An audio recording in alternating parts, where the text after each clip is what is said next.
شرعی حکم اس بارے میں یہ ہے کہ جب میاں بیوی کے درمیان علیحدگی ہو جاتی ہے، طلاق ہو جاتی ہے، تو طلاق کے بعد بچے کس کے پاس ہوں گے؟ جی بچے جو ہے جب وہ نابالغ ہیں، ابھی تمیز اور اختیار کی عمر کو نہیں پہنچے ہیں، تو یہ ماں کے پاس رہیں گے، ٹھیک اور ماں جو ہے نا وہ حقدار ہے ان کو پالنے کی، ان کی تربیت کرنے کی اور سارا معاملات دیکھنے کی۔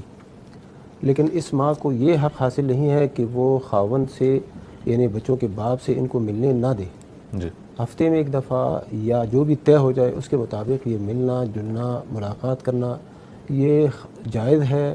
باپ کا اپنے بچوں کے ساتھ، وہ بچوں کو ساتھ لے جائے اپنے یا جدھر بھی ان کو رکھے، لیکن ملنا اس کے لیے جائز ہے۔ ٹھیک بنیادی طور پر یہ ماں کا حق ہے کہ بچے اس کے پاس رہیں گے، اور اس کی دلیل حدیث میں آئی ہے۔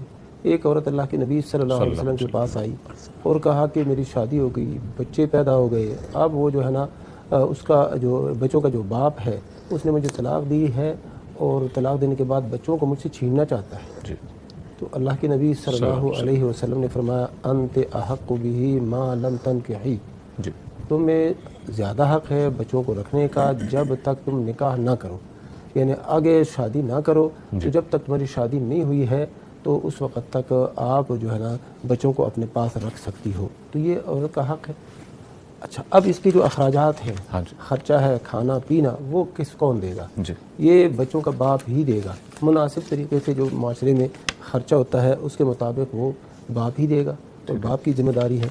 باپ نہیں ہے تو جو اس کا دادا ہے، بچوں کا دادا ہے، یا اس کے جو دیگر ورثاء ہے وہ دیں گے۔ اچھا بچے ضروری ماں ہے؟ کے پاس ہوں گے۔ اچھا ضروری ہے دینا؟ ضروری ہے دینا، کیونکہ بچے اسی کے ہیں، اسی کی طرف ان کی نسبت ہوتی ہے، اور سارے معاملات جو ہے نا اسی باپ کے متعلق ہی ہوتے ہیں۔